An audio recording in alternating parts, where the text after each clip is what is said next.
Hello Leo, welcome to your July 2016 love and general readings. I'm going to go ahead and just jump right into it here. Just give a couple more shuffles. So this is going to be your love reading for July 2016.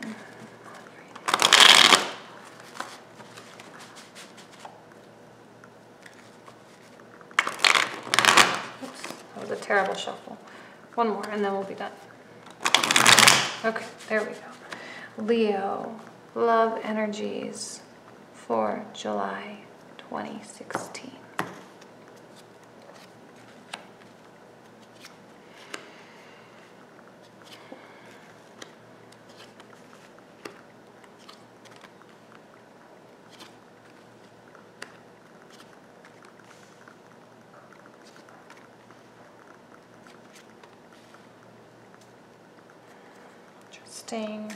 I'm getting some like conflicting messages from the Judgment reverse and the Wheel of Fortune, okay? I'm kind of starting to see right out of the gate that there is some element of like feeling like you're dropping the balls, right? Like you're not able to keep everything going. You're not able to keep everything afloat. And you might be either lacking or craving or longing for an infinite mutual connection with someone. And you might be feeling like if you are in a relationship that you're losing something with your partner, like things are on some level falling apart, or they're not the way they used to be. And I think there is a lack of clarity as to why. And I'm getting a sense that this is your partner, King of Cups, and this is you, Leo, Queen of Pentacles. Interesting that I feel like you're coming out as, more the earth sign, as opposed to the cups or the water sign, just because it's, there's really not any reason in particular, but I just think you're being very practical about everything, right? With the Queen of Pentacles, being connected with your energy in the center here. And I feel like something is happening here. There's so much blue happening here. There's like two yellow cards at the end, and everything is very blue, and blue is that color of truth and of the subconscious and the unknown, and very much about the unknown. Like, what the hell is going on? What is this person thinking? What are they doing? Why are they behaving this way? Why is this happening to me? Like really feeling like there's just a strong disconnection. And I think you're not able, or the universe has determined that now is not the time for you to know why. You're like treading water. You're trying to keep your head above water. A lot of water, even in the earth, right? Water and water, water, water, water. Actually, is that water? Yeah, there's water. So yeah, there's a lot of that deep running emotions, water here, that deep running emotions, that water that is constantly flowing, it is constantly moving, morphing, changing, and yet somehow it always seems to stay the same. And I think with your King of Cups, with your partner here, reverse, they are sort of on their own path. They are sort of in their own direction. And again, I think that that's kind of where that disconnect is coming from, is they are looking that way. They're looking out and you are looking towards them. Why are you giving so much? And I think these are questions that you might actually be asking yourself, because there's definitely an element of regret and like, did I make the right choices? What could I have done differently? As opposed to focusing on the future and opposed to focusing on what comes next. Focusing on what happened and what was said, what was done, who did what to whom. And Page of Cups here. I mean, if you're single, if you're totally single, there might be someone coming in, or there may have been someone recently that came in that just, I feel like it's just not quite fitting the bill. Like maybe you had a really strong connection up front, but yet you are like losing sight of it. You're losing grasp. Like you're not able to see a future with them. Things are feeling ungrounded. I feel like, when you pull weeds out of a garden, you grab the base and you pull it and this whole bunch of roots come out. It's like all the roots are coming out and you are feeling a little bit even like panicky. I'm getting a sense of panic and confusion and very, very much in this darkness, very much in this unknown. If this is your partner, you've been married for a long time, they may be behaving in ways that are a little bit deceitful, ways that are a little bit confusing is like a very strong word that's coming to me right now too.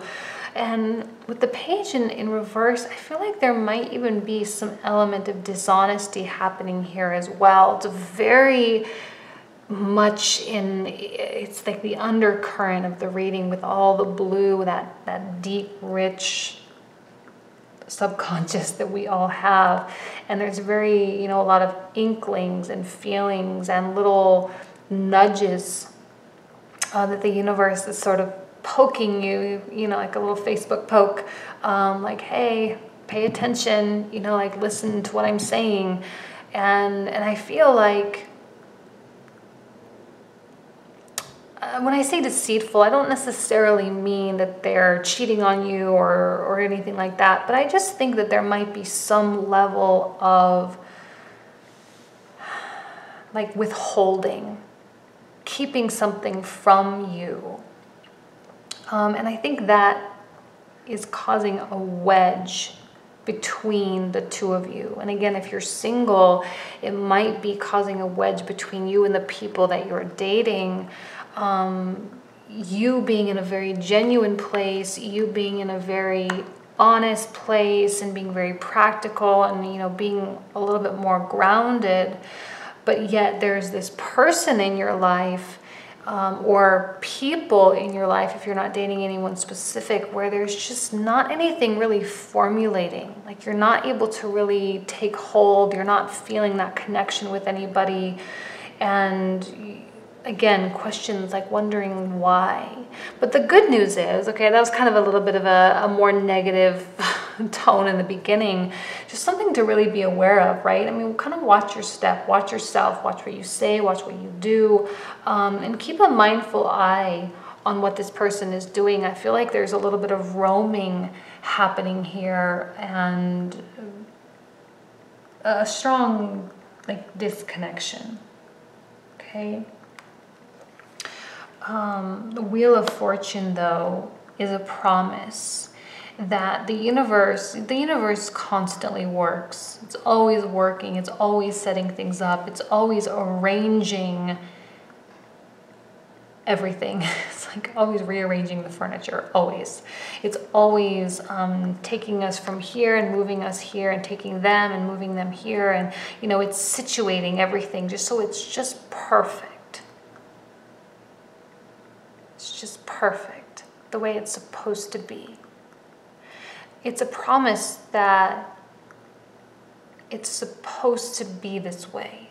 I'm not taking a cop-out way of, of explaining or anything like that, or trying to put a positive spin on something, but truly that is the Wheel of Fortune. In my other deck, it's called the Threads of Fate. And I love the imagery on that card because it's, it's fate puppeteering us. And like we're little puppets and we're just doing what we're supposed to do to a certain extent. Like we all have control over our life, but only to a certain point. At a certain point, we don't control other people. We don't control traffic that day. We don't control, the black swan events. We don't control those things. Those are controlled by a bigger picture. And this is a promise that there is a bigger picture at play. Okay, and as much as you feel ungrounded, or as much as you feel like you're dropping the balls, you're feeling that disconnection, things aren't sinking, things are like out of place, you remain grounded. You remain the star of your show.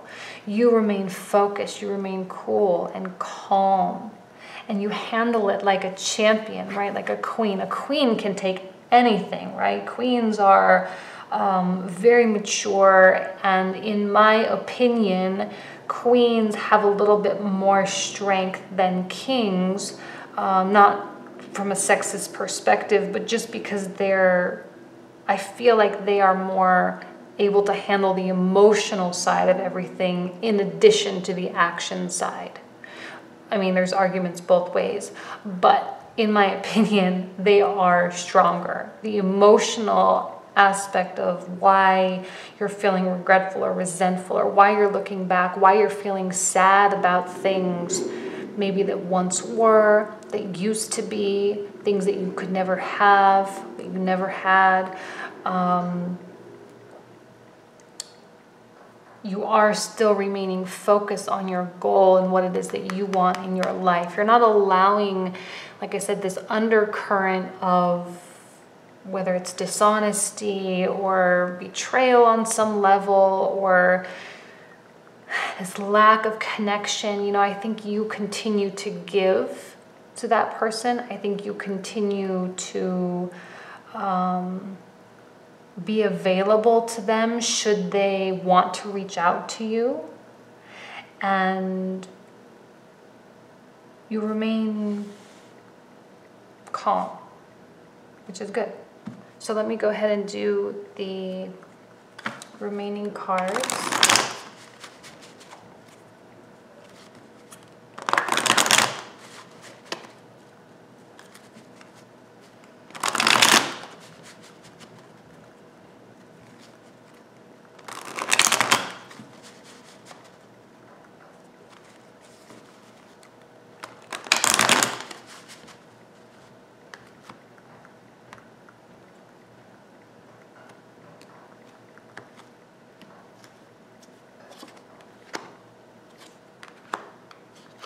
It's a beautiful outcome. So I think it's because of your calmness and because of your ability to just, like I said, handle it like a champion, that any issues that come out, any sense of feeling like the dishonesty or feeling like things aren't right, that disconnection, that you're able and available to just talk about it.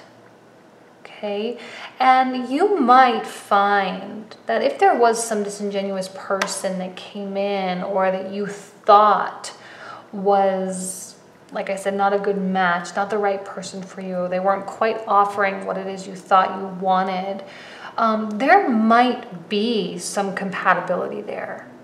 Okay, and like I said, it's all for a reason. It's all setting things up for something else, and there is definitely something greater. This is a promise of success in the situation, a promise of attaining happiness, emotional fulfillment, feeling like it's right, feeling like you've done the right thing for you and everyone around you. And it's going to require, I think, a leap of faith, a new phase for you. New phase for you in your relationship, a new phase for you as a single, looking for someone new, or someone that, you know, has come into your life that maybe really was weird at first and just didn't quite mesh, and there was like you just weren't on the same page, and maybe you were trying to make it work. Well, now here it is. Now here it is. It's working. Things sync up. The negotiations, the conversations, they're very open and honest. I think you do remain honest. You do. And you are really the one that's bringing that to the table. A platform for them to come to the table, for them to reach out to you. You are here, you are available, you are present. Should they wish to come back, should they wish to discuss with you, should they wish to pursue you, you are open and amenable to that, amiable for that. And if that is something that you want, there is a beautiful new chapter in front of you, not without its challenges, but ultimate success, okay? So that's a really, really positive way to end that reading. I'm so glad. I'm going to turn on my lights for just 1 second because it's starting to get dark. Hold on.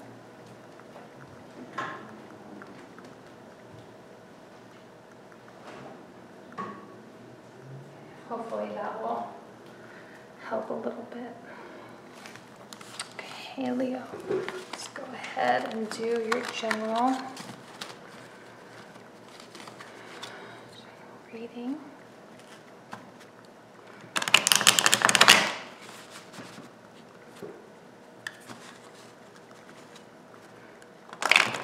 Whoops.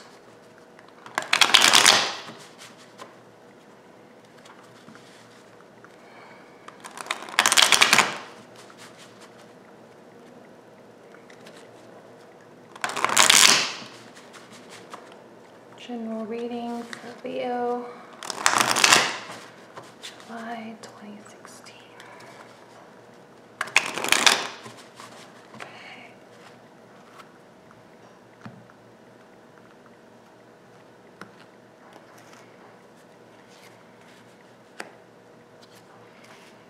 Another card of like lack of focus.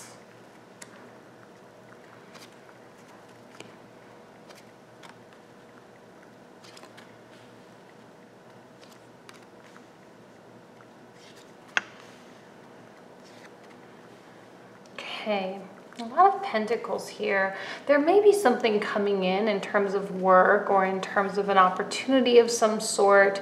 It may be a reconnection of a co-worker or something like that with the Knight of Pentacles. And I feel like it might even be you presenting the opportunities, right? You being the one to extend an offer of some sort. Now, like I said, there is that element of lack of focus, almost the same energy as that Two of Pentacles reverse.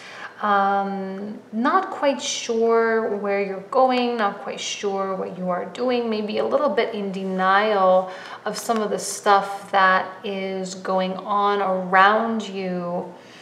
And just sort of like kind of keeping your head down and doing your thing, but at the same time, not quite sure what your thing is, not quite sure what it is that you should be doing or that you want to be doing. I feel like with this Four of Cups here, you have a little bit of, for me, this card is really the same reverse or right side up. It's like that non-committal, you know, not wanting to accept an offer. But when it's in reverse, I feel like it's just a little bit less. It's not that you are specifically not accepting something, you're specifically not taking a course of action. It's just that you just really just don't care that much. Like you're not trying so hard to be antisocial or trying so hard to be anti whatever, you know, just to do it, but you just really just don't care. You're not choosing because you don't care. Very lackadaisical, very like whatever, shrug it off. You don't care about the consequences. You don't care about, you know, the consequences of choosing something versus not choosing something, you know. So just a very lackadaisical air about you, and just sort of like going about and doing your thing. And, you know, there's also a little bit of a story of slowness here. It goes very well with the two of these. Lack of movement, lack of motion, lack of taking the next step. So just like kind of being a little bit in a standstill, allowing things to unfold organically, how they were meant to be, you know, unveiled to you, allowing those things to just sort of come in. On a more financial aspect, okay, there might be some financial things that occur, an expense of some sort, okay. 5 of Pentacles for me is, you know, feeling lack of funds, and even, you know, working very hard, but yet the water or the money just sort of slips through your fingers. Like you're not able to take it and grasp it and hang on to it. And I feel like there is a very, you know, a flow of money. So maybe a strong cash flow, you know, whether it's some sort of a bonus or something positive that happens, but yet that money just sort of seeps back and finds its way out, and you kind of just sort of find yourself where you started, or maybe even a little bit of a more difficult situation. And maybe things at work might not quite be, you know, quite there yet, quite not tangible, whether it's a promotion of some sort, whether it's a new client. This is a very creative card. I feel like it speaks more to people that are like business owners, or people that have to go out and get new business on a regular basis, people that have to create the funds. And I think there just might be a little bit of a standstill here. I don't feel like there's like significant stubbornness, but that is a word that can often be associated with this Knight of Pentacles. Maybe some stubbornness on your part, you know, unwilling to bend or unwilling to negotiate on a contract of some sort, and not interested, you know, like maybe you can afford to say no, maybe you can afford to shoo people away, but as you shoo them away, you know, your expenses remain the same, and therefore the money keeps sort of flowing out. So there is that financial element here. And the 7 of Swords, though, I love this card in reverse. Right side, I don't like it so much, but reverse, I love it because it's that air of like accepting the truth, and you're not running away from the truth anymore. And usually when you're running away from the truth isn't a bad thing. The truth is usually the positive, and you are the one killing it with questions and fears and doubts. So now here you are, removing those fears, addressing the doubts, taking those things out of your life, taking those things, you know, away from your mind. And just like I said, allowing things to unfold naturally. I feel like there's a good lack of drama in your life right now, or in the coming months. It's 5 of Wands reverse. If there was someone in your life, a client, a friend, a family member, could be your partner, that was causing some sort of turmoil, nothing, you know, substantial, right? It's a very superficial, petty arguments, things that are not important, like arguing just for the sake of arguing with no real purpose, with no real intent. Those things are dissipating. They are leaving your life, okay? You are no longer hanging on to your fears and your doubts. And I think for some reason you are just being okay with letting things happen, which is kind of like anti-Leo, because you're super progressive and you move forward and you take charge and you do things. And this might be a little bit of a kind of a strange place that you're in. It might make you feel like things aren't right. It might make you feel like things aren't just so. You might feel a little out of control, and that's okay. You know, I think this is actually a great place. Every once in a while, you must go through these phases of being lackadaisical, of being chill, like just chill out, right? And don't sweat the small stuff. Don't allow the little things to really get to you. If something doesn't work out, it's not a big deal, okay? And I think that's a good positive attitude. Not to say that you can be lackadaisical every day of your life, but don't sweat the small stuff is really the main message, I think, for you. So, okay. Actually, that top one, I think. Go ahead. Okay, yeah. Ten of Swords. Yeah, I mean, Ten of Swords, reverse. Something that affected you, something that's been plaguing you, you know, like I said, you're just done. Like, I think you're taking a little bit of a break. You're done dealing with the bullshit. You're done dealing with the things that affect your life. And I think you're done allowing things to affect you. Okay? I think you're very content being in this place. Content, but a little uneasy at the same time. It's not your normal state. It's not how you normally live your life. It's not how you normally go about doing things, but yet you feel complacent. Not stubborn. I'm not getting a stubborn vibe from this at all. These are both cards that can be associated with that, but I'm really just seeing more like you're protecting you, you're doing what's best for you, and there's nothing wrong with that. You've been through something, you've been through some form of an ideal, of an ordeal, I'm sorry, and things are, you know, they're dissipating, they are no longer plaguing you. I think I love that right next to the Five of Wands, because that pettiness, that drama, that unnecessary exertion of energy makes you feel tired, and now you're at a place where you can rest, right? Okay. This was a super short reading. I hope you don't feel shortchanged. Just these energies were incredibly strong and very, very clear. I don't really think I have much more to say. But I wish you nothing but the best. It sounds like you have an interesting month ahead of you. I wish you nothing but the best, and I hope to see you here next month. Thanks.